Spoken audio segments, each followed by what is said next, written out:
Hyderabad BJP కార్యాలయంలో కాంగ్రెస్ ప్రభుత్వంపై మాజీ ఎమ్మెల్యే ఎన్వీఎస్ఎస్ ప్రభాకర్ మండిపడ్డారు. కాంగ్రెస్ ప్రభుత్వం ఏర్పడి 2.5 ఏళ్లు దాటిందన్నారు ప్రభాకర్. రాష్ట్రం పాలన పడకేసిందని, అన్ని వ్యవస్థలు గాడి తప్పాయని ఆరోపించారు. రాష్ట్ర ఆర్థిక వ్యవస్థ కొట్టుమిట్టాడుతోందన్నారు. రాష్ట్రాన్ని అప్పుల ఊబిలోకి నెట్టారు అన్నారు. ప్రభుత్వ ఆస్తులు తగ్గుతున్నాయి, అప్పులు మాత్రం పెరుగుతున్నాయన్నారు. కానీ మంత్రుల ఆస్తులు మాత్రం గణనీయంగా పెరగడం ఆశ్చర్యంగా ఉందన్నారు మాజీ ఎమ్మెల్యే ప్రభాకర్. కాంగ్రెస్ ప్రభుత్వంలో అవినీతి అడ్డు అదుపు లేకుండా పతాక స్థాయిలో చేరిందన్నారు. అధికారులు అవినీతి చేసే వాళ్లను కాపాడే ప్రయత్నం మంత్రులు చేస్తూ వాళ్ళ దగ్గర కమిషన్ దండుకుంటున్నారని మాజీ ఎమ్మెల్యే ఎన్వీఎస్ఎస్ ప్రభాకర్ విమర్శించారు.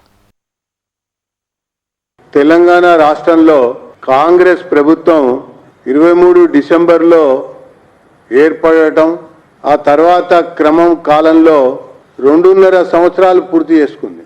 ఎందుకు ఈ యొక్క అంశాన్ని ఇప్పుడే ప్రస్తావిస్తున్నామంటే కారణం, పాలన పూర్తిగా పడకవేసింది, ఆర్థిక పరిస్థితి గాడి తప్పింది, రాష్ట్ర ఖజానా ఖాళీ అయ్యింది, కొత్త అప్పు పుట్టేటువంటి పరిస్థితి అసలుకే లేనటువంటి యొక్క దుస్థితి.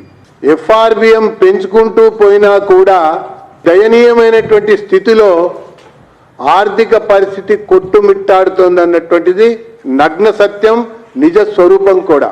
త్రైమాసికం, అర్ధ సంవత్సరం సంబంధించినటువంటి ఆదాయ నిలువలు కనుక పరిశీలిస్తే కూడా మనకు కనబడేటువంటి ఒక పరిస్థితి అదే.